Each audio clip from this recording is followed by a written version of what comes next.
All right, guys, we have a Lexus IS250 2008 all-wheel drive.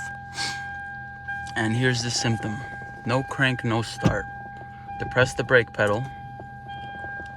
Turn it on. Check completed, left door. All right, open that up. Try to start it. Completely dies. Doesn't do nothing. I hear no sound. Now it says when starting the engine, depress the brake pedal. I'm depressing it, but nothing's happening.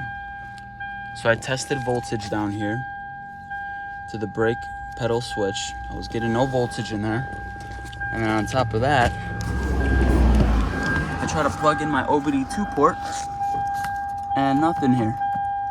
Normally it turns on, there's a light. I'm not getting power down here, okay? So after looking into it a little more, come over here. I tried jump starting the vehicle. Didn't work, the battery was dead, but it doesn't even try to turn over nothing. So long story short, came here, disconnected this clip. This is a fusible link here, guys. As you can see here, it's open. Let's see if we can get a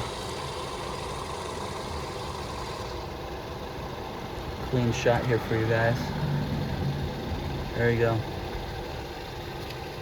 Circuit's open. That's your issue, right here. Lexus IS250, 2008.